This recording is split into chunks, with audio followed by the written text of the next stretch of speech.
नमस्कार, आदाब। जुर्म की एक और वारदात के साथ मेहंदी हसन जर्नलिस्ट आपके सामने हाजिर है।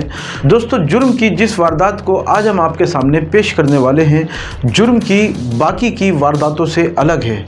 आज के इस आधुनिक युग में जब 3 साल तक एक दंपति को संतान नहीं होती है तो वो उसके बाद डॉक्टर्स के पास जाते हैं और डॉक्टर ये संतावना देते हैं कि कुछ ही समय के बाद उनको संतान हो जाएगी। लेकिन आज के इस आधुनिक युग में जिस तरह से इंसान अपने ऊपर संयम नहीं रख पा रहा है, अपना आपा खो दे रहा है, और तो इस तरह से एक पत्नी अपने पति के ऊपर इस तरह से नाराज होती है कि वो अपने पति को नामर्द कह देती है और नापुंसक कह देती है।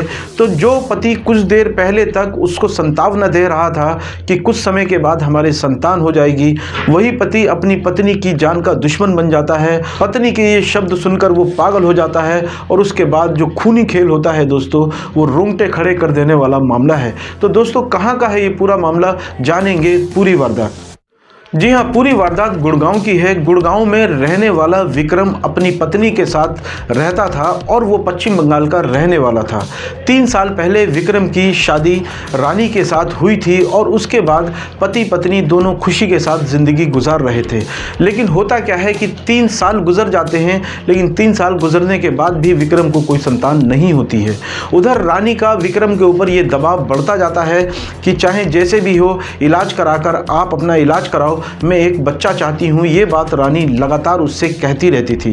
तो उसके बाद विक्रम 3 साल के बाद ये सोचता है कि मुझे इलाज करा लेना चाहिए और उसके बाद वो डॉक्टर्स के पास जाता है और अपना इलाज कराता है। इलाज कराने के दौरान डॉक्टर्स उसको ये संतावना देते हैं और उससे ये कहते हैं कि आपके अंदर कोई बड़ी कमी नहीं है और आप जल्दी ही पिता बन जाएंगे, बस थोड़ा सा समय लगेगा। ये बात आके विक्रम अपनी पत्नी रानी को बताता है। लेकिन उस दिन रानी एक बच्चे को पड़ोस के लेकर आई थी और वो ये कहती है कि आज मैं एक बच्चे को लेकर आई और उसके साथ में दिन भर खेली और मुझे बड़ा अच्छा लगा। तुम काम पे चले जाते हो और मैं बिल्कुल निसंतान हूँ और मैं बिल्कुल परेशान हूँ, मैं एक बच्चा चाहती हूँ।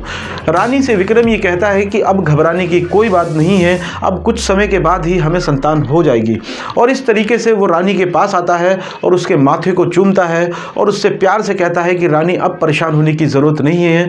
डॉक्टर ने जो रिपोर्ट दी है, डॉक्टर ने जो बात बताई है, उसमें कुछ समय के बाद ही हम माता पिता बन जाएंगे और हमें संतान हो जाएगी।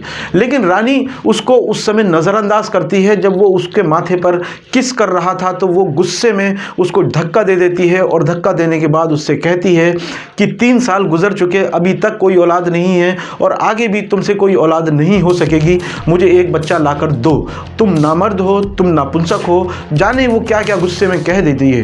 तो वही पति विक्रम जो उसे कुछ देर पहले समझा रहा था कि कुछ समय के बाद ही हम माता पिता बन जाएंगे और ये संतान का जो सुख है हमें मिल जाएगा, वही विक्रम रानी के मुंह से ऐसे शब्द सुनकर क्रोधित हो जाता है और अपना आपा खो देता है और वो सब कुछ भूल जाता है। गुस्से में उसकी गर्दन पकड़ लेता है, उसे बेड पर गिरा देता है और उसके बाद उसके सीने पर चढ़कर उसके गले को तब तक दबाता है जब तक वो मर नहीं जाती। और उसके बाद विक्रम बड़े ही चैन और सुकून के साथ खाना खाता है और खाना खाने के बाद अपने घर से निकल जाता है। सुबह जब दूध वाला वहाँ पहुँचता है और वो दरवाजे पर नॉक करता है, खटखटाता है, जब कोई अंदर नहीं आता तो वो अंदर घुसता है और वो देखता है कि बेड पर रानी की लाश पड़ी हुई है। उसके बाद वो पुलिस को फ़ोन करता है और उसके बाद पुलिस वहाँ आती है और इसके बाद वो तफ्तीश चालू कर देती है और देखती है कि उसका पति नहीं है।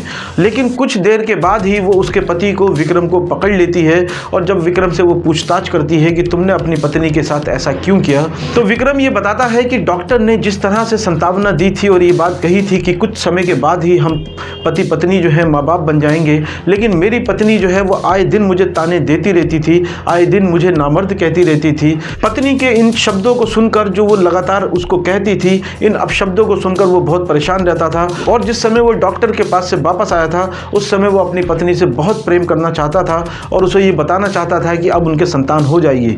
लेकिन उसका कहना था कि उसकी पत्नी ने ये कुछ नहीं सुना और आवेश में आकर मैंने उसका गला दबा दिया, जिसका मुझे कोई अफसोस नहीं है। उसके बाद पुलिस उसे पकड़कर जेल भेज देती है। तो दोस्तों जिस तरीके से हमने देखा, एक दंपति जो पति पत्नी थे, वो अगर थोड़ा सा संयम से काम लेते, अगर पत्नी संयम से काम लेती और इस तरीके के ताने नहीं देती, तो कुछ समय के बाद उनको संतान हो सकती थी, जैसा कि डॉक्टर ने कहा था। या विक्रम जैसे बहुत लंबे समय से ये बातें सुनता आ रहा था, अपनी पत्नी के मुंह से जिस तरीके की वो बातें सुनता आ रहा था, जो ताने सुनता आ रहा था, अगर वो कुछ समय के लिए ये ताने और सुन लेता और अपना इलाज कराता और उसके बाद फिर दोनों पति पत्नी के संतान हो सकती थी।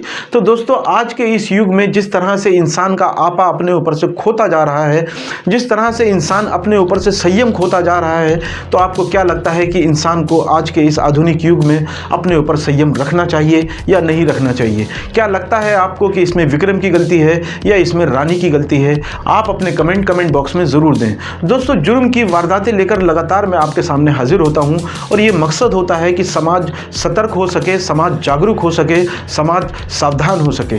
दोस्तों अगर आपको हमारी वीडियो अच्छी लगती है तो हमारी वीडियो को लाइक करें, चैनल को शेयर करें और सब्सक्राइब करें। दोस्तों आप अगर हमसे बात करना चाहते हैं या आप अपने क्षेत्र की किसी घटना से हमें अवगत कराना चाहते हैं तो हमें कमेंट बॉक्स में कमेंट करें। शुक्रिया, धन्यवाद।